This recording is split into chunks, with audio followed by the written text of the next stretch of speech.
Welcome back to the Pot of Gold podcast, where we talk about finances, wealth generation, and real estate investing.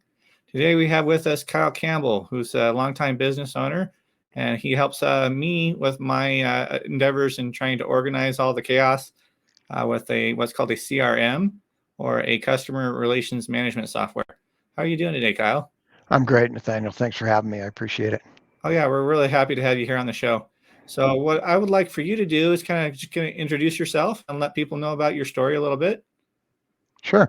Kyle Campbell. I'm actually out of Colorado Springs. We have an agency where we are a lead generation, lead management, and AI automation marketing agency. So we help companies to grow their revenues through using AI and automation to get make sure that they retain and attract their ideal clients and customers and patients.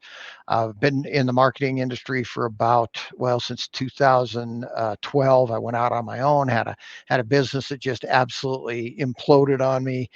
Came out about $60,000 in debt after that from with a partner, and it just didn't work out very well. So started my own agency in 2012. Have grown that to having three different iterations. In fact, in 2018, we combined with another agency and formed Massive Action Global at that point, combined with another agency in 2020, and to get Dark Matter Strategic, which is the agency we run now. So we work with 7 and 8 figure companies, again, to help them to just grow their revenues, manage their leads, make sure that they have all the automation for engagement, follow up, nurture, and scheduling their clients and customers and patients. So got into real estate investing about 2 years ago with the sub 2 Pace Morby's group. Started to work with doing wholesale initially. I've actually done one fix and flip also, but mainly we focus on wholesaling right now, trying to build our foundation, and eventually that's where we want to be able to grow our net worth and our wealth is through the real estate. And we work. We have a couple different companies that we do with on the real estate side. In addition to the wholesaling, we also fund real estate investments. So we can do fund EMDs, do double closes, bridge loans, basically pretty much anything that someone needs for real estate on the investment side. We can do that. Work with a lot of private money lenders to be able to help people to grow their real estate portfolio from that side of it. And then we also have a disposition team that we can come out and we can help people to actually get rid of their properties. If they have something that they're doing a fix and flip on, we can help them with that disposition side of it also. Very cool. So there's a lot there, huh? Yeah. One of the things that you mentioned was that you had a failure basically at the start of everything, right? Yep. So I like to kind of touch on that because it's easy to look at people who have success and think, oh, they just lucked out. But I've found a lot of times that's not actually the case. A lot of times we go through a lot of trial and error until we finally figure out what works and what doesn't, and then we start making progress. But absolutely. We just didn't have a real good plan, and that's one of the things that I would encourage people to do is you have to have clarity on what you're doing. No matter what area you're in, you need to really be clear on what you're trying to accomplish and why you're trying to accomplish. It's that big why of that drives us when it gets hard, because it gets hard often. even when you got the business running real smooth, it seems like that stuff comes up, and it's challenging to be an entrepreneur. And that business that we had, we just didn't have a real good plan for it. I think as partners, we weren't quite. We didn't play off each other's strengths. I think we had kind of the same strengths. Let's put it that way. And so things were missing on certain sides of the business, which means we didn't get enough business in. We weren't talking to enough clients. We had a sales, basically a sales floor. So we were selling for other companies, things like well, not cable, satellite TV, cell phones service, things like that is what we were doing for different companies. And we, like I say, both partners just seemed to have the same strengths, and so we missed out on certain areas that we needed to do to make the business successful. And you're absolutely right. They're entrepreneurs, very rarely do you find somebody who comes out and hits it out of the ballpark on their first venture. It's usually a lot of struggle before you do, a lot of challenges, a lot of sleepless nights, and trying to figure out how you're going to pay payroll or pay the bills. And uh, we went through that with that business. And honestly, the first few years with our marketing agencies, we struggled a lot too, because we just didn't have a clear vision of what we wanted to accomplish. We kind of did a lot of things instead of really focusing like we do now. We really focus on that lead management and that lead generation, as well as the AI automation, to be able to help people so it makes their job easier. They don't have to do all the heavy lifting, and this automatically does it for them. And so until we really kind of really got clear on what we wanted to do, how we can serve people and how we can help them, and then just continued to do it over and over and over again, we struggled. So it wasn't just a like that you see on some of these videos on Facebook and YouTube and stuff like that. It was more of a like this, and then you have a little bit of success, and then, but we've stuck with it. And that's the thing, is that I try to learn from these experiences. I try to take the lessons and do it differently, and be better, because I know what we do works. I know with 100% it works. These companies get results as long as we make sure that we're clear on what their objectives are and what their goals Mhm. are, and how we can help them.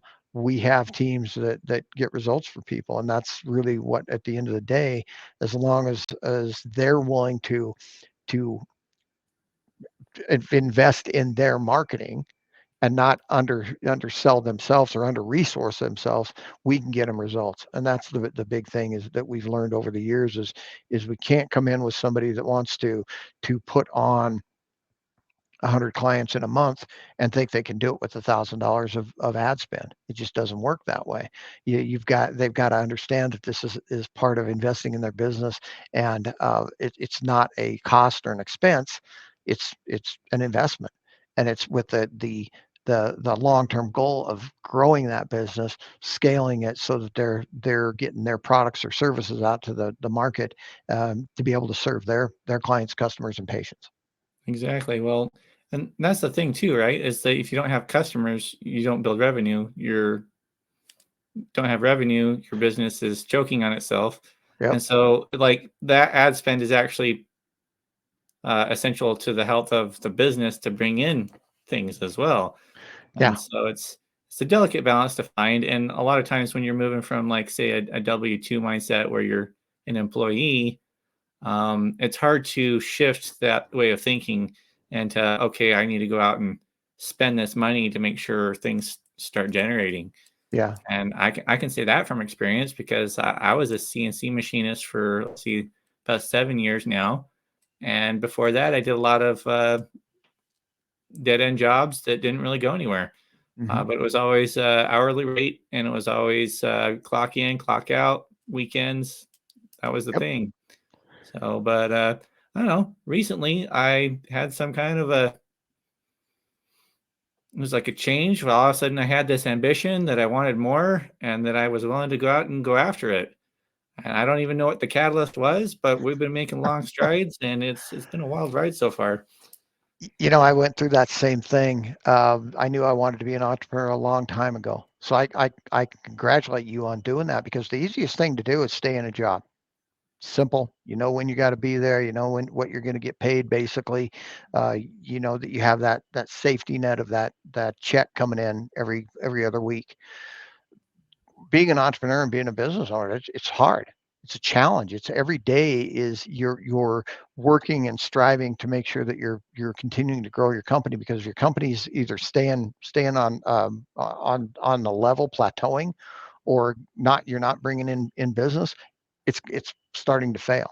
you've got to constantly be adding customers and clients and helping people to be able to continue to grow and scale your business. And so I was the same way, man. I came from a family that was very much worker bees. You know, my dad was worked for the Forest. He was a school teacher when I was young, and then he went worked for the Forest Service for years. Good career, but there's no risk there. There's Yeah. you know what you're going to get on a daily basis. Mom worked as a school secretary when I was a kid. So I didn't. My grandfather was actually an entrepreneur. My grandfather on my mom's side was an entrepreneur. But aside from that, everybody else was just worked for somebody else. So, but I knew I didn't want that. I didn't want to get Yeah. trapped in that thing, because that, as far as I'm concerned, that takes away your freedom, takes away your flexibility, takes away the opportunity to grow wealth, and that's what I wanted. Well, and it's like I enjoy my job at my W-2, but I had some realizations. One of them was that even if I get raises, there's a hard cap on how many hours I can work and how many years I'll be able to put into the job. So there's like a ceiling on how much I'll be able to earn. Yeah. On top of that, it's not actually as secure as we like to believe it is, because I mean, COVID was a perfect example. Yep. I know a lot of people at my job that weren't able to work during the pandemic. And Hmm. so, like, well, they gave out the stimulus, but that's not always going to be there. Who knows if it's not a pandemic? Maybe it's just they have to cut back on their employees. And all of a sudden, Yeah. you have to find new employment. But what are you going to do in the meantime? And what happens if you have cancer at the same time they fire you, or something along Oh, those yeah. lines? It's scary, actually, when you think of it in that terms, that it's very precarious, where having a job, because it can be taken away from you at any minute. I think I read or heard the other day that 145,000 jobs have um, been lost, or been um, taken away in the IT sector this last year. Oh, Yeah, possibly because of the AI boom, huh?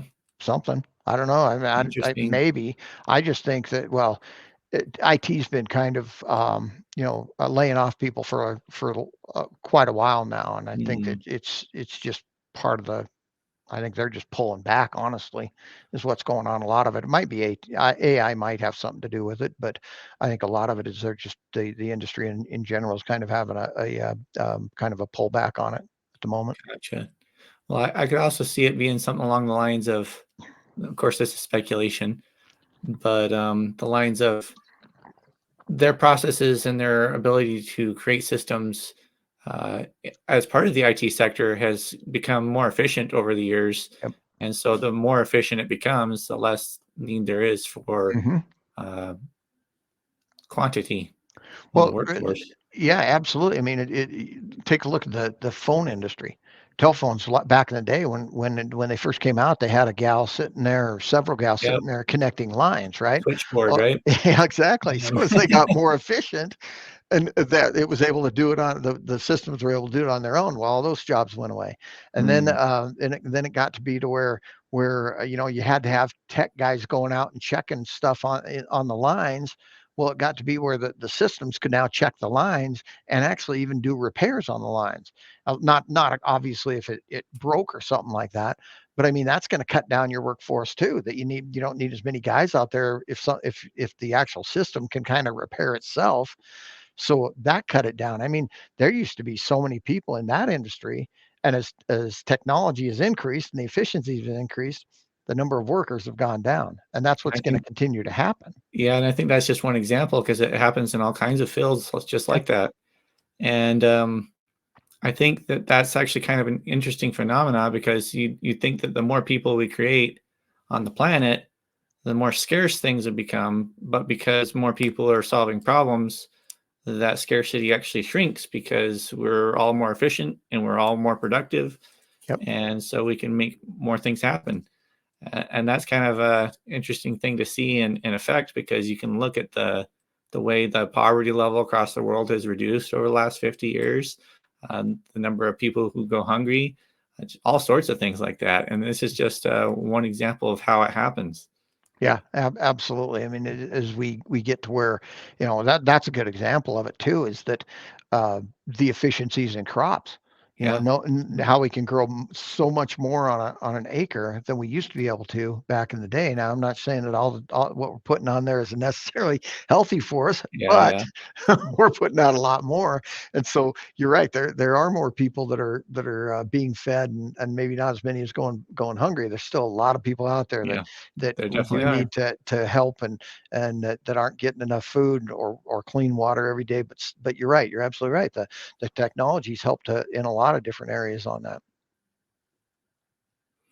Well, I guess that kind of is a good segue into how your systems can help business owners leverage their labor force and their systems to be more efficient. Yeah, Want to that's expand on that a little bit? a big part of what we do is just increase productivity and increase efficiencies. It used to be back in the day, and this has been on a while, that they've got a lot of different systems out there, a lot of different processes that can help with this. But now the way it's really advanced here in the last, what I've noticed, the last couple of years, and it seems like more and more in even the last year, it's just increased, where you can have these workflows and these automations in there, so that if somebody comes in and they put in an answer, or maybe they go to a chat bot on your website and they answer a few questions, and now you can be having a conversation with them. Someone doesn't even have to be there, because the AI is now mimicking being a human and mimicking the answers that you and your staff would actually respond to them.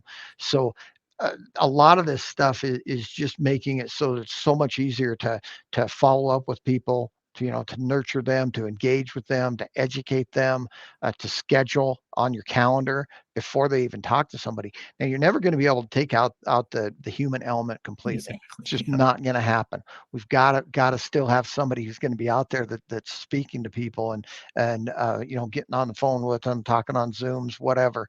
But this just does a lot of the heavy lifting that in the past we had. I'd maybe write out an email. If somebody responded back to me, I'd put them in the system, but the systems weren't quite, they weren't anywhere close to what they are now, where we can put in a workflow that depending on how they answer, sends them a different email or a text, or puts them on our calendar, so that we can actually schedule a time with them, talk with, actually speak with them about what they're doing, what they're trying to accomplish, and see if we have a solution to be able to do that. The systems have just gotten that much better, and that's what we do for companies, is we help them with that efficiency, make them more productive, and which in turn, if they're doing things right, generates more revenue. We were at the what is it? CBE. But anyway, it's the computer science. What the heck am I trying to say? I'm sorry. It's basically it's the IT trade show in Vegas. It's three Gotcha. days, and Interesting. I can't think of what the damn name of it is right now. But anyway, it's 3 days, and there's hundreds of companies there. It's over in 4 different areas, and yeah, these companies spend hundreds of thousands of dollars just on their booths, just to be in this thing. Now, Yeah. that doesn't count. That doesn't count getting their employees there, putting them up in motels for 3 or 4 days, feeding them. I mean, they spend hundreds of thousands of dollars at these things. And we we were going around there, and one of my colleagues, he talked to 127 different companies while he was there. He's hit a lot of the booths over that 4-day period, Wow. and put in. That's the ones that he gave his information to. He had absolutely zero of them reach back out to him. Mm. Zero. They're taking these leads, they're spending hundreds of thousands of dollars on these leads, and they're doing nothing with them. They It's don't follow up or anything, Nope, huh? no follow-up. Wow. Those are the kind of companies that we can help, because Yeah. those leads are worth millions and millions, and probably tens or hundreds of millions of dollars, and they're doing nothing with them. And it That's just it, crazy to it me. blows my mind. Yeah. Like, I struggle to follow up myself, but I'm just one guy. I'm trying to establish something that, Yep, like, turns into something bigger, but, like, I understand the importance of follow-up. big time. Yeah. Like, that's just crazy to me. That's actually one of the reasons I like using the CRM system, is that I can tell it like, hey, every so many days or every so many weeks, I want you to do this thing so that I'm still maintaining contact with the people that I've spoken to and keeping them in the forefront of their mind, or myself in the forefront of their mind, so that when opportunity arises that I can maybe fix one of their problems, they're like, hey, I know a guy, and that guy is me. And that's just kind of what you're really trying to do, is get people to think of you when they have a problem so that you'll be the solution. Yeah, exactly. And that's kind of one of the big things we work with our clients on, that, like I say, that nurture sequence, is just being able to be there so that you're not maybe asking for the sale every single time, or asking them to take action, but you're at least on the forefront of their mind. So when something does come up, it's exactly what you said. When something does comes up, I'm going to call Nathaniel, because I know what Nathaniel does, and I know that he can help me to get this result. And that's really, I mean, that's worth thousands and hundreds of thousands of dollars to companies, and millions of dollars to companies, actually. Mm-hmm. Well, and I think that coming from a W-2 mindset, like I said before, there's I'd say it's a problem of resolution. The guy who works for his hourly wage doesn't see the big numbers. He doesn't realize that the opportunities are out there like that, because the people that are generating those kinds of numbers, they're people too. Mm-hmm. They just have different skill sets and they have different connections. And so they know, and they have a higher resolution, and they can look at problems, and so they can receive higher amounts just because they're working at a higher level. Yeah. Yeah, that's a really good observation, is that, the more value you bring to the marketplace, the more you're gonna get compensated for it. And as Mhm. business owners, I think a lot of people think that, oh, you're taking all the money, and me as a worker, an employee for you, I'm not getting, I'm not getting my fair share. But unfortunately, it comes down to your skill set. It comes down to again, how much value you add to the marketplace. If you're a burger cook, cooking burgers for somewhere, unfortunately, a lot of people can do that. Yeah. That's not a skill set that is very hard to. I mean, gosh, I was hired as a kid at 15, I believe, to work at McDonald's. No, I no, I I you think know. you're exactly right with this, because this is my own personal experience, and this is actually kind of how I started my own personal journey. Is that I was working for a customer service call center, making phone calls Mhm. for $10 an hour, selling, I want to say it was cable television. And I knew it was on its way out, and I knew that it wasn't going to last, but I didn't feel like I had any choice because I didn't have any other skills. Mhm. I'm pretty tech savvy, but I didn't go to college. I did go for a time, but I had to pull out because of health complications. That's a story for another time. But I looked around that office and I saw people in their 80s stuck coming to that 9 to 5 job because they didn't have a retirement and they didn't have any other way to support their lives. And I realized that Scary. if I didn't make a change, if I didn't develop some skills, that was going to be me in like 40 years, 50 Mhm. years. And Yep. so that kind of scared me into taking some action. And I quit that job and I went back to school to learn a trade full time. And it was scary. I was terrified I wasn't going to have enough to pay for the bills, but I knew that I needed to do something. Mhm. And the cool thing about that is, yeah, it took me some time, and I found a job that I could work part time while going to school full time. But as a result, 7 years later, I make almost, yeah, a little over triple what I made Yeah. as a customer service representative, because I developed a very valuable skill. Yep. And I think that can scale all the way up to the top. You just have to continue working on your own personal Mhm. development. Yeah. Uh, and sometimes it's scary. Sometimes it requires you to put your back against the wall and be really scared to have the negative situation happen. But it's totally worth it. Definitely. It really is, and you've made a great point that of improving your skills. And one of the things that I did, a while, well, it was 2007. I went into worked on a calling floor. So I was doing sales over the phone for Russell Brunson at .com Secrets. If anybody knows Okay. him, he's now Yeah. the owner of ClickFunnels. He built that into a multi-hundreds of millions of dollar company. Amazing marketer, amazing individual, great guy. But when my first day, I I had never really sold before. I was on I worked at a car dealership once, but I didn't know what the heck I was doing, and I got no training. So I didn't last very long, and it was a terrible experience for me too. So this was kind of the second foray into sales for me, but really kind of the first, to tell you the truth. So the first day I was there, the first morning, I they gave you the script, sat down, and you're supposed to start making calls. I don't know what the heck I'm doing. They really didn't give me a whole heck of a lot of training that day either. It just jump on the phone and start going, and I made a few calls and didn't do very well. And no one likes rejection. I don't care who they are. No, nobody likes rejection. Even if you're the best salesman in the world, you still don't like rejection. You just get better at handling it, and you get better at overcoming objections. But that first day, I went out to my car at lunch because I didn't know anybody there. I just brand new guy, and I sobbed. I just tears just coming down my face, and I did not want to go back in. I was really just wanted to go home and screw it. I'll get a job where whatever, flipping burgers or bartending. I was used to bartend a lot, and but I I forced myself to go back in because I didn't feel like I had any choices at that point. Yeah. Had to do I've been something. there. Yeah. I was working for a company. The company went out of business, and I had to do something. So I went back in, and through the second half of the day was not any better. I can't imagine. I know I didn't make any sales. In fact, I don't Mhm. think I made any sales for the first couple weeks.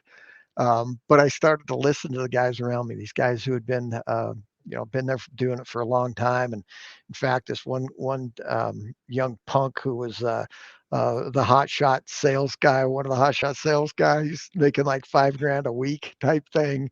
I look at him and it's like, really, that guy? you know, Okay. ended up being one of my best friends and like Yeah. a brother to me. but early on, but I was at least open enough to listening and understanding that I didn't know what the hell I was doing, and Yeah. so I had to do something different, and that's what I did. I started asking questions, and things got better. Things I just think that's actually really key. it is, yeah, You gotta set aside your ego. big time. That's really that's what it boils down to. You have to be able to look stupid. You gotta be able Yep. to make mistakes, and you gotta be able to acknowledge that there are people out there that do things better than you, Hmm. and that's okay. You can learn from them. And honestly, that's one of the reasons why I've had the success I've had is because I'm okay. I'm okay making mistakes. I'm okay learning from people who don't have as much experience from me. In fact, I did a project for ClickFunnels, and one of the guys there was a guy who he'd never sold before, and he was just kicking ass. And I was like, "What are you doing? What?" And I was number one or two guy in on the sales floor for that. But it's kind of the same thing. It was like if I can learn something, it's going to make me even better. That makes me Oh yeah. consistently number one. Yeah. I'm going to do that, and so I'm okay with that's like you say. That's one of those big lessons. Is just letting Yeah. go of your ego, learning where no matter where the lesson comes from, learning on that. And one of the big things, and I don't know whether this has come across, but one of the biggest things for me is that I learned to do sales. And if you want to you want to grow a business, you want to make a lot of money, you want to be able to help your family and have experiences in life, learn how to be good at sales. Because if you're good at sales, there's a lot of opportunity out there, and salespeople make as much money or more money than a lot of times the owners of companies do because Yeah. they drive the business. They drive So, everything. Yep. I can yep. see that. Yeah. I had similar experiences because I served a mission for my faith. Oh, you know. Yeah, you go out knocking doors and people reject you, and like you said, no one likes getting rejected, and you have to learn to reframe the rejection. That they're not rejecting you specifically. They probably don't Mhm. even remember you 2 weeks Yep. down the road. They're rejecting the thing that you have or the thing you're trying to sell, and I don't know. I feel like that perspective helps you get through that. Hmm. And then I also had to learn a new language. Oh, And wow. you look pretty dumb when you're trying to learn a new language. That's just one of those things that comes with the territory. So yeah, plenty of experience feeling like I was embarrassed or uh, not doing well enough. But the thing is that's a temporary state. For You sure. get around that eventually. And once you do, you don't go back. It's like learning how to ride a bicycle. And so, I don't know, just get out there and get through the process. That's the Yep. cost of entry. Exactly. It's stepping outside your comfort zone and doing those things that make you uncomfortable. And you're right. You don't go back. You continue to push yourself. You can. I mean, I've seen people who have retreated, but if you just continue to have clarity on what you want to accomplish and go after those goals, know that you're helping people, know that you're doing good in the world, and that we as entrepreneurs, everything we do ripples out. In my opinion, when I help a business grow, I'm not just helping the owner. I'm helping their family to have more opportunity, more experiences in life, a better life. I'm helping their employees and their employees' families. We're even helping their customers and their families. So I really love I look on it and have that philosophy that we make a drop in the ocean and it just ripples out and The it helps ripple change effect. the world. It helps, and entrepreneurs are the ones who are going to change the world. You know, we're divisive here in America right now, but Oh yeah. deep down, we all, we all are very similar. We all are Mm. trying to live a better life. We're trying to do good in the world. I think we're trying to make an impact, even if it's just with our family and friends. I don't think most of us out there are trying to hurt people. We just want, we Yeah. and when we look at it as being able to do good and make an impact from whatever we're doing, and that it's not just about us, it's about what we can do to make life better and make the world a better place. Well, that's a big mission that we have there, Oh and yeah. so that's kind of the way we look at it.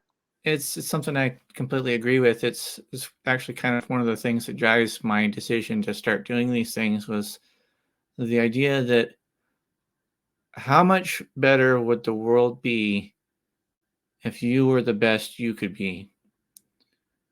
Love that. And what if everyone did that? Yeah, And like, I know that human nature has flaws, sure. but I can't think of a more noble goal than what's expressed in the Christian faith. When the angels come and announce the birth of Jesus Christ, they say, "Peace on earth, goodwill towards men."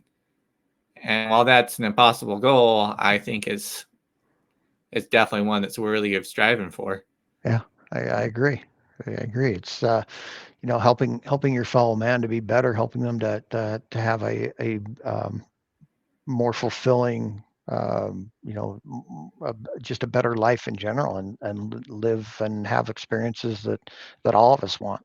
That all of us want to be able to enjoy the time with our families, and like you say, make that impact on the world and make it a better place. I think deep down everybody wants that. Yeah, I agree. I think that's part of why I thought real estate is going to be the route for me, is that there's the possibility to make improvements in physical things, and you can see those improvements in real time. And then as you move on, you can employ people, you can make other people's lives better. Hmm. And it's just, I don't really see that there being a lot of negatives in the endeavor. And I'm personally committed to making sure that any deal that I do is a win-win. I don't want something where I'm taking advantage of someone else. Yep. If I'm going to have to do that, I'm going to move on to something different. And because I feel like the opportunities are abundant, there's always going to be something where I can make something work like that. There's so much abundance in the world. There's so much opportunity in the world that if we just, we do good, we make sure, like you say, a win-win situation for everybody involved, we're going to do just fine financially. We're going to do just fine, from a personal aspect, being able to just sleep at night, know that we didn't screw somebody over. That's the way I feel too. Yeah. It's just that there's so much that we can do for everyone, and if we just keep doing that and keep putting it out there, how we can help people, I think that everything else is going to take care of itself. Well, yeah, and that's the other interesting thing is that the more funds you have, the more you can create, and those things that you create can put more good into the world. And it's like you said, the ripple effect, but it's also more than that. It's a compounding effect. Yeah. Oh yeah. Yeah. Like, because ripples get bigger as they expand. Yep. Like exactly. But I've really enjoyed our conversation today. Is there anything you'd like to share with our audience before we decide to end the session? I really appreciate you bringing me on, Nathaniel. I'm a big fan of yours. I see what you're doing because we work together. You're one of our clients here at Doc Matter Strategic. We appreciate your business. We appreciate that you're out there striving, trying to help the world and trying to help your family grow your real estate and help people to fund their real estate investments. So we really appreciate you bringing me on and just talking with you for a while. I think you're one of these just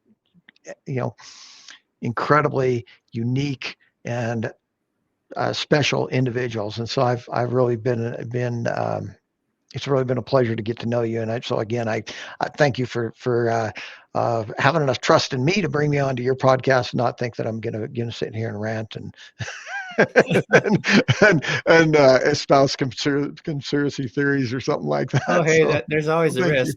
It's funny that you mentioned that. I was thinking that'd make a funny commercial last night that you like wear a tinfoil hat and then talk about how the aliens were talking about creative finance and that you managed to get away and you brought the secret back from the aliens. I thought it was funny as a premise, but love it. Nice. But yeah, I really appreciate you. I would like to invite all of the people who are listening to our podcast today to look up Kyle on Instagram and YouTube and Facebook. I'll go ahead and post all the links to those things for him in my YouTube description for when this posts here. And as always, I'd appreciate it if you go ahead and subscribe to my channel and keep an eye out for future podcast episodes because I'm going to keep doing this. It's something I really enjoy doing. So this has been the Pot of Gold podcast where we talk about wealth generation, finances, and real estate investing. And Kyle, thanks so much for being on the show. Thank you, Nathaniel. Appreciate it.